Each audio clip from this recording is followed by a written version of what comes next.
Seigneur soit avec vous. Évangile de Jésus-Christ selon saint Luc.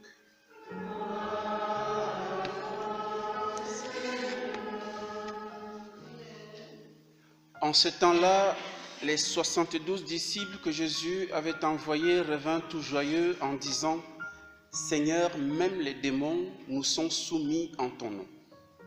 Jésus leur dit: Je regardais Satan tomber du ciel comme l'éclair. Voici que je vous ai donné le pouvoir d'écraser serpents et scorpions et sur toute la puissance de l'ennemi. Absolument rien ne pourra vous nuire. Toutefois, ne vous réjouissez pas parce que les esprits vous sont soumis, mais réjouissez-vous parce que vos noms se trouvent inscrits dans les cieux. À l'heure même, Jésus exulta de joie sous l'action de l'Esprit Saint et il dit: Père, Seigneur du ciel et de la terre, je proclame ta louange. Ce que tu as caché aux sages et aux savants, tu l'as révélé aux tout petits. Oui, Père, tu l'as voulu ainsi dans ta bienveillance. Tout m'a été remis par mon Père.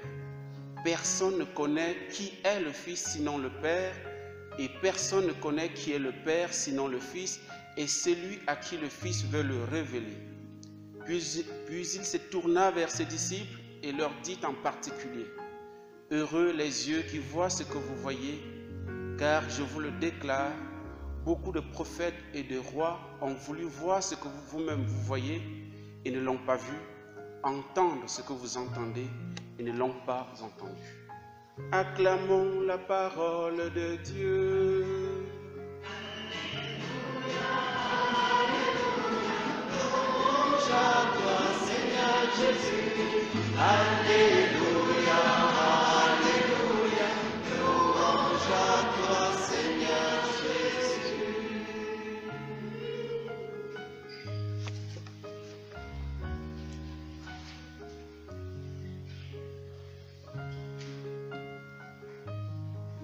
Nous avons un évangile qui se trouve un peu comme découpé en 3 parties. Avec, sur chaque partie, il y a une notion de joie, d'allégresse, de béatitude, à avoir et en vivre. Et Jésus va reprocher les apôtres, en fait pas les apôtres, les disciples, les 72, qui reviennent de la mission, une mission apparemment fructueuse, bénie, comme on aime à le dire, et ils rendent compte à Jésus. Mais sauf qu'ils s'attardent sur un point, et c'est l'objet de leur joie. Il dit: les démons ont été, nous avons soumis les démons en ton nom. Seigneur, même les démons nous sont soumis en ton nom. Et ils sont heureux, tout joyeux de le dire. Et Jésus va rectifier le tir. Jésus va dire: ça ne doit pas être l'objet de votre joie. Le fait de voir les démons soumis à vous, à moi. Non. Il ne faut pas qu'on se trompe de béatitude. Il ne faut pas qu'on se trompe d'objet de notre joie. Souvenons-nous que Jésus a dit une fois dans un de ses évangiles que il y a plus de joie au ciel lorsqu'un pécheur s'est converti que 99 justes qui n'ont pas besoin de conversion.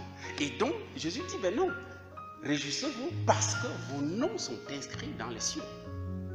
C'est ça la vérité. C'est-à-dire que l'objet de votre joie, ce qui doit vous animer, ce qui doit vous faire plaisir, c'est que vous êtes dans l'assurance, vous êtes dans la confiance que vos noms sont inscrits dans le ciel. Que ça ne s'est pas effacé entre temps, parce qu'on peut l'effacer avec nos péchés évidemment, on peut gommer le nom.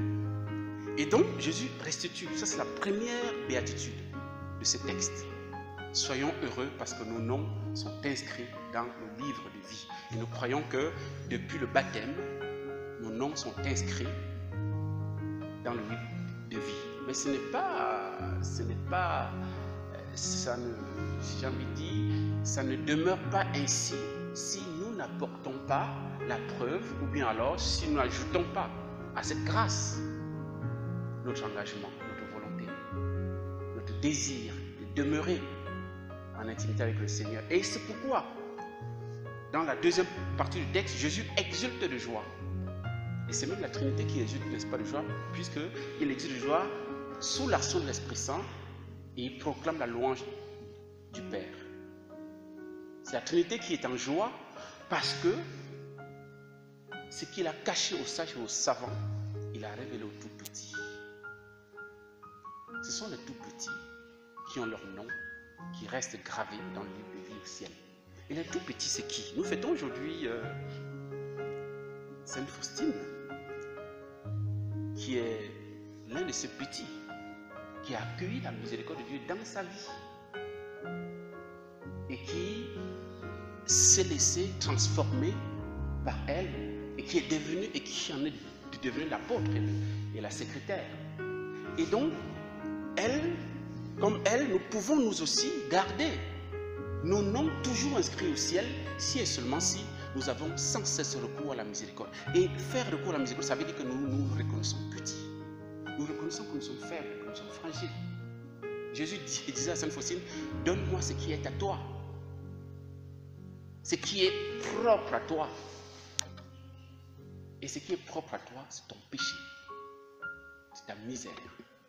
C'est de ça que j'ai besoin. Si tu me le donnes, ça veut dire que tu prends conscience que je peux te sauver. Tu prends conscience que je suis ton sauveur. Que tu ne peux pas par toi-même devenir sainte. Que tu as besoin de ma miséricorde pour te sauver.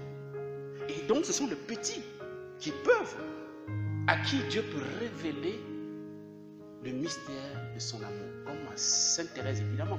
Sainte Thérèse a vite compris que pour qu'elle gagne le ciel, il faut qu'elle se fasse petite. Qu'elle se présente les mains vides pour que son Dieu lui octroie, lui donne, descende à son niveau dans sa miséricorde pour la chercher et lui donner le ciel. Et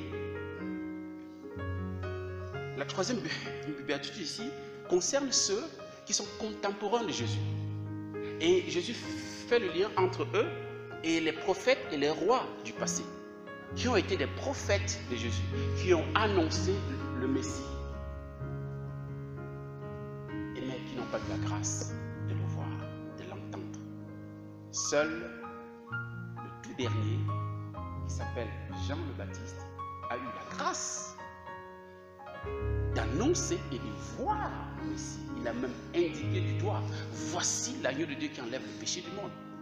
En plus, il était le cousin du Messie.